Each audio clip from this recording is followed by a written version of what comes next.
You guys know what that title means.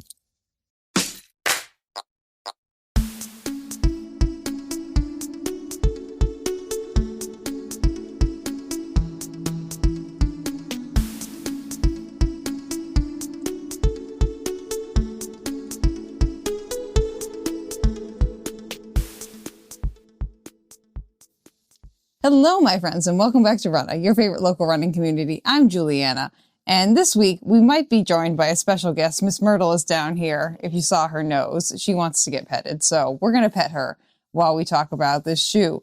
But welcome in, friends. Don't forget to subscribe to the channel so you can be part of your favorite local running community every week here on Runnah.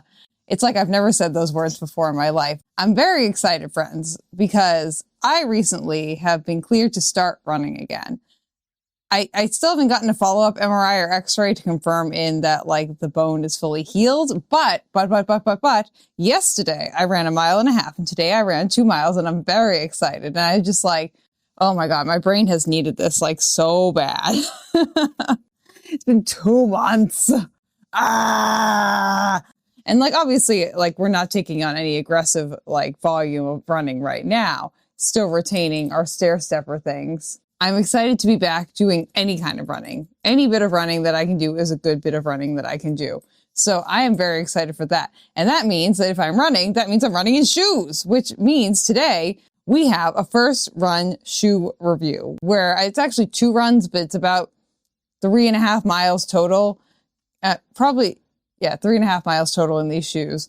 But today we are going to talk about the Saucony Hurricane 25. Now, I know I mentioned in my like recovery shoe lineup that I didn't really end up using it for my recovery shoe lineup because it just wasn't jiving with like what my feet wanted when I was like walking.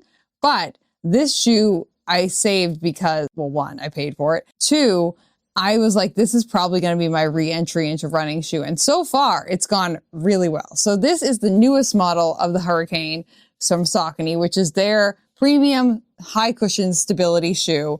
This is a shoe that is meant for just giving you a stable platform to stand on and also being able to just be nice and squishy for you. So something that's very comfortable, very squishy, and also is very stable. It is very stable inherently because 1, it has a very, very wide bottom to it, which I really enjoy, which also means that the toe box is a little bit wider, which I also really enjoyed. This shoe definitely fits a little bit wider than some of the other Sauconys out there, like say like the Ride and the Kinvara.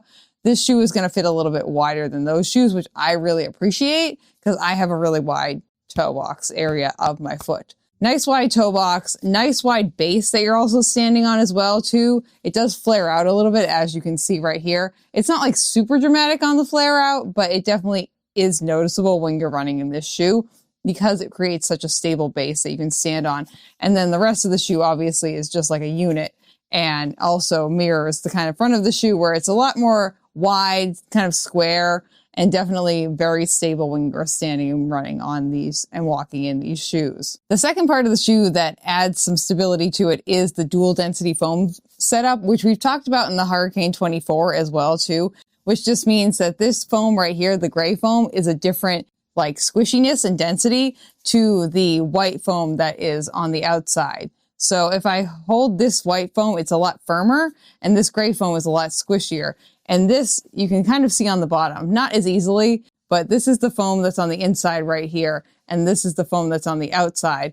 And one of the foams sits inside the other foam, and the firmer foam creates what we call like a bathtub style, like stability system, where the firmer foam is holding the softer foam. So when your foot is squishing into the shoe, you are feeling the softer foam underfoot, but the firmer foam is keeping that in a nice controlled like setup, you know. It's very controlled in the way, it's kind of like putting a brace on something.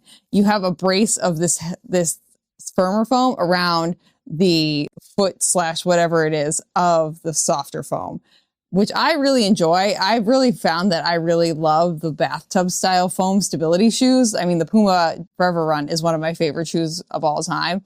and I'm excited to get back into it hopefully soon. And I understand that progress is not linear. And like today, even after my run, my foot's a little bit achy and I'm just like mentally just like spiraling because of that. Like there's no pain, but I can just like feel the bone. Me and my chat GPT model, Jerry or Geraldine for long, we have been chatting about this because having ChatGPT be my like sounding board for all of the like little minor aches and pains that I have, I feel like is a lot nicer to my friends than me being like, friends, what is going on? Plus, also, it retains everything that I've told it already and is like pulling information from the internet and just like is a good buffer for anxiety if you're someone like myself who suffers from chronic anxiety. Obviously, use with caution, understand that this is not a real person. It is, that's why like this is my assistant. This is someone who like is organizing my shit for me.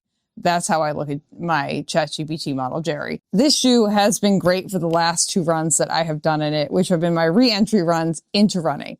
This is a little bit of a heavier shoe. It comes in at about 10 ounces, and the drop on this shoe, which just means the heel, the difference between the heel and the forefoot, how much there's like a little incline. It does sit lower, like the actual shoe is sitting more like here.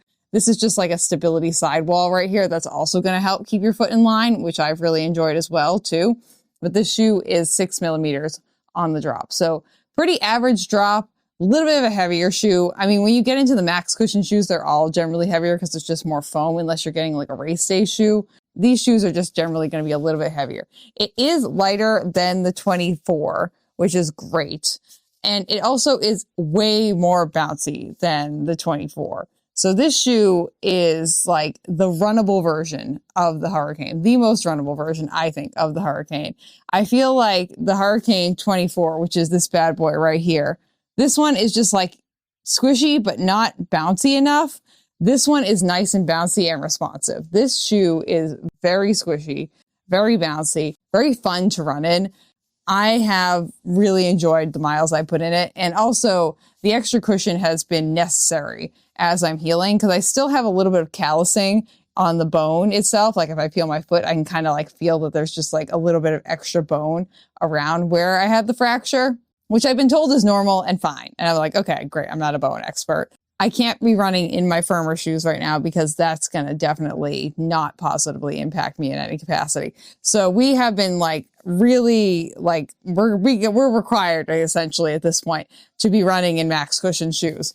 And to have a shoe that has like a wide toe box, it's very stable. You know, your girl Juliana's dealing with her dystonia and her hip issues. So we need some kind of stability shoe. I'm becoming a stability gal, my friends.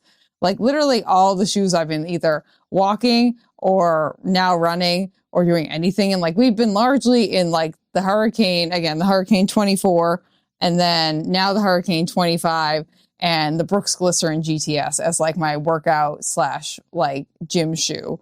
Your girl Juliana's living her best like stability life, you know, it's a nice time for me. And then like, hopefully I'll get back into the Puma Forever run, which is great because I only have like 10 miles on those shoes. So I can definitely throw those bad boys back on for a long time. We've proven that Puma shoes last forever. I will say I'm interested to see what the durability of these shoes are because I have not actually run more than like 5 miles in a pair of Hurricanes before. And I feel like the Saucony foam is surprisingly very durable. I've been very pleased by the durability of the Saucony foams that I've run in and walked in. I'm interested to see how long this lasts. Also, I will note that I have only been running on this in the treadmill. You know, we're just getting back into it. It's only day 2 of like even being able to run again. I don't know how this is going to fare on like the weather that we have outside. I will say this definitely has a better like outsole and some rubber than the 24 does. So I'm optimistic about that. I did take Myrtle outside in these shoes earlier today and it's very icy. I mean, nothing is going to save you on the ice, but on like the regular kind of semi-wet road and sidewalk, it seemed to do pretty well. So I'm going to assume that it's going to be okay in like wet conditions, just based on the tackiness of the rubber and me kind of like wading through some puddles earlier and it being okay. I mean, like nothing's going to be okay on ice. You need ice spikes for ice. And we already learned that Juliana and ice spikes don't match because this is how we landed in this situation, you know? I'm excited to be running this shoe. I'm excited to be running in general. I'm so thankful to my body for being able to even run at all right now. I'm so thankful for that. So, and I'm trying not to be greedy and stupid about things as we have been trying to be doing this entire time. I am just like thankful, happy, excited. Glad that I had these shoes at the ready because these seem to be like the perfect match for what I want to do right now. Let me know if you are coming back from injury, what your shoe of choice is, or if you have run in the Saucony Hurricane 25 and you have found that you've enjoyed it as well, or you don't like it, or any comments, critiques, or thoughts you have about it. You can comment those down below. And again, don't forget to subscribe to the channel so that way you can be part of your favorite local running community every week here on Runnah. And I will see you on the next episode of Runnah. Bye! Thank you for listening to this episode of Runnah. This podcast is edited, hosted, and produced by me, Juliana Coughlin. Brought to you in part by the Falmouth Running Club and the Falmouth Community TV station. If you'd like to connect with us, you can find us on Instagram and on TikTok at RunnahPod. And you can send us an email at runnahpod@gmail.com. And our original theme music was brought to you by the one and the only wonderful Jeffrey Hutton. And keep up the great work. I'm proud of you.